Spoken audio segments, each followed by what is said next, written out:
आत्मन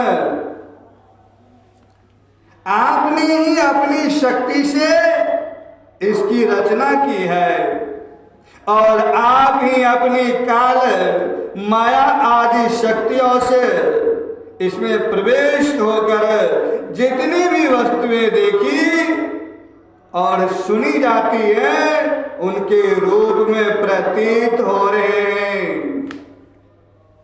जैसे पृथ्वी आदि करण तत्वों से ही उनके कार्य स्थावर जंगम शरीर बनते हैं, वे उनमें अनुप्रविष्ट से होकर अनेक रूपों में प्रतीत होते हैं, परंतु वास्तव में वे कारण रूप ही हैं।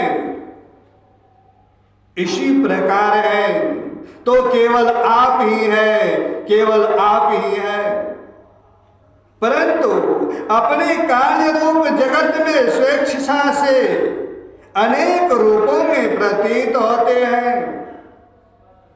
यह भी आपकी एक लीला ही है।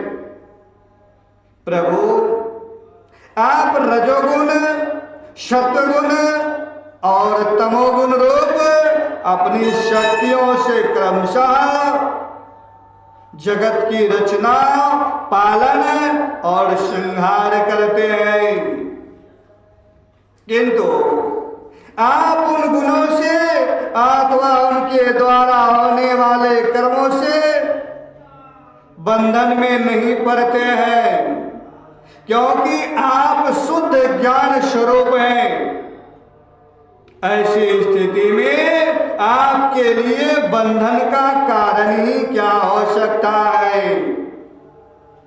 स्वयं आप वस्तु में स्थूल देह, सूक्ष्म देह आदि उपाधियां न होने के कारण ना तो उसमें जन्म मृत्यु है और ना किसी प्रकार का भेदभाव। यही कारण है कि न आप में बंधन है और न मोक्ष। आप में अपने अपने अभिप्राय के अनुसार बंधन या मोक्ष की जो कुछ कल्पना होती है उसका कारण केवल हमारा अविवेक ही है। आपने जगत के कल्याण के लिए यह सनातन वेद मार्ग प्रकट किया है। जब जब इसे पाखंड पथ से चलने वाले दुष्टों के द्वारा क्षति पहुंचती है, तब तब आप शुद्ध सत्वमय शरीर ग्रहण करते हैं। प्रभु, वही आप इस समय अपने अंश श्री बलराम जी के साथ पृथ्वी का भार दूर करने के लिए यहाँ वासुदेव जी के घर अवतीर्ण हुए हैं। आप असुरों के अंश से उत्पन्न नाम मात्र के शासकों की 100 अक्षोहिणी सेना का संहार करेंगे और यदुवंश के यश का विस्तार करेंगे। इंद्रियातीत परमात्मन सारे देवता, पितर, भूतगण और राजा आपकी मूर्ति है। आपके चरणों की धोवन गंगा जी तीनों लोगों को पवित्र करती है। आप सारे जगत के एकमात्र पिता और शिक्षक हैं। वही आज आप हमारे घर पधारे हैं। इसमें संदेह नहीं कि आज हमारे घर धन्य धन्य हो गए। उनके सौभाग्य की सीमा न रही। प्रभु, आप प्रेमी भक्तों के परम प्रियतम। प्रभु, आप प्रेमी भक्तों के परम प्रियतम, सत्य वक्ता, अकारण हेतु और कृतज्ञ हैं। जरा सी सेवा को भी मान लेते हैं।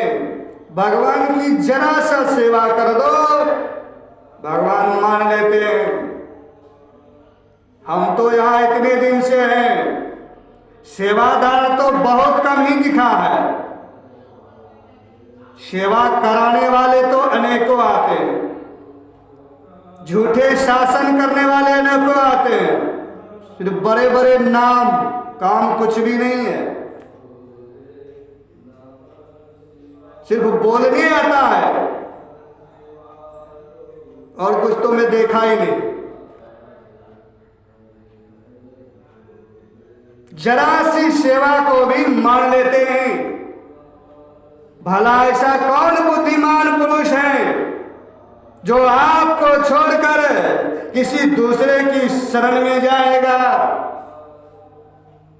आप अपना भजन करने वाले प्रेमी भक्त की समस्त अभिलाषाएं पूर्ण कर देते हैं। यहां तक कि जिसकी कभी क्षति और बुद्धि, यहां तक कि जिसकी कभी क्षति और वृद्धि नहीं होती है, जो एक रस है, अपने उस आत्मा का भी आप दान कर देते हैं। भक्तों के कष्ट मिटाने वाले और जन्म मृत्यु के बंधन से छुड़ाने वाले प्रभु, बड़े बड़े योगी राज और देवराज भी आपके स्वरूप को नहीं जान सकते, परंतु हमें आपका साक्षात दर्शन हो गया। यह कितने सौभाग्य की बात है प्रभु। हम स्त्री, पुत्र, धन, सज्जन, गेह और देह आदि के मोह की रस्सी में बंधे हुए हैं। अवश्य यह आपकी माया का खेल है, अवश्य यह आपकी माया का खेल है। आप कृपा करके इस गाढ़े बंधन को शीघ्र काट दीजिए। श्री सुखदेव जी महाराज कहते हैं राजा परीक्षित से, परीक्षित, इस प्रकार भक्त अक्रूर जी ने भगवान श्री कृष्ण की पूजा और स्तुति की। इसके बाद भगवान श्री कृष्ण ने मुस्कुराकर अपनी मधुर वाणी से उन्हें मानो मोहित करते हुए कहा। भगवान श्री कृष्ण ने कहा अक्रूर जी से, तात, आप हमारे गुरु, हितोपदेशक और चाचा हैं। हमारे वंश में अत्यंत प्रशंसनीय तथा हमारे सदा के हितैषी हैं। हम तो आपके बालक हैं और सदा ही आपकी रक्षा, पालन और कृपा के पात्र हैं।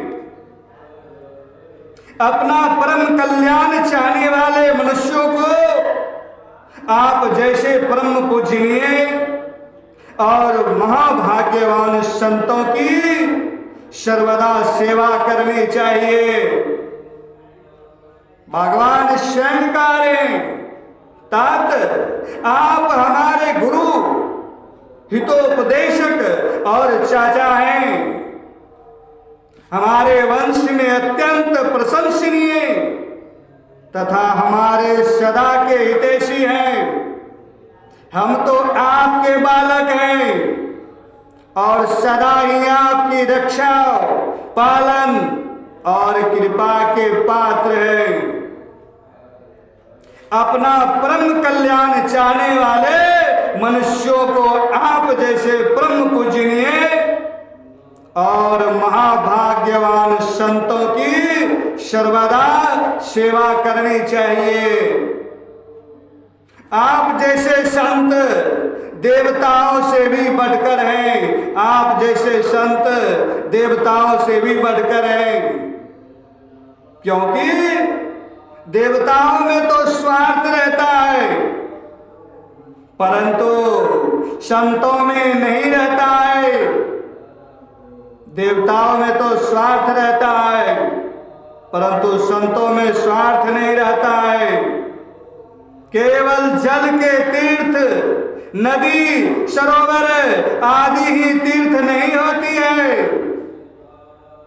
केवल मृत्तिका और शिला आदि की बनी हुई मूर्तियां ही देवता नहीं होती है।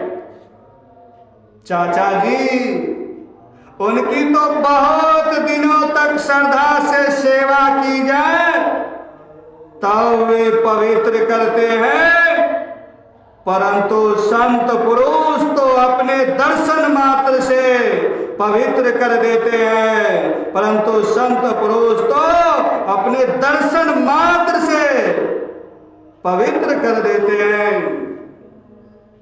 चाचा जी, आप हमारे हितैषी हैं, शुद्धों में सर्वश्रेष्ठ हैं, इसलिए आप पांडवों का हित करने के लिए तथा उनका कुशल मंगल जानने के लिए हस्तिनापुर जाइए।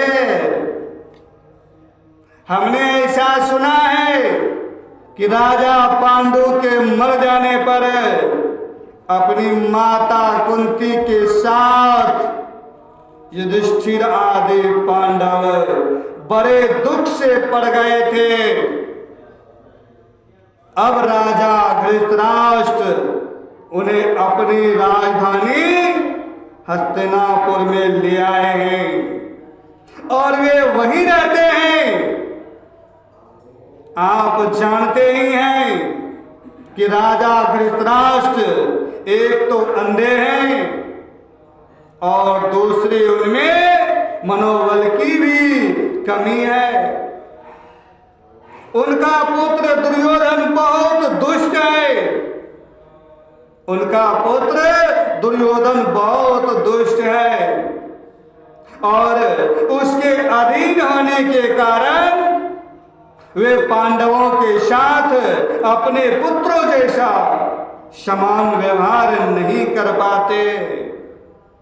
इसलिए आप वहां जाइए और मालूम कीजिए कि उनकी स्थिति अच्छी है या बुरी। आपके द्वारा उनका समाचार जानकर मैं ऐसा उपाय करूंगा जिससे उन सुहृदों को सुख मिले। सर्वशक्तिमान भगवान श्री कृष्ण अक्रूर जी को इस प्रकार आदेश देकर बलराम जी और उद्धव जी के साथ वहां से अपने घर लौट आए। श्यावर राम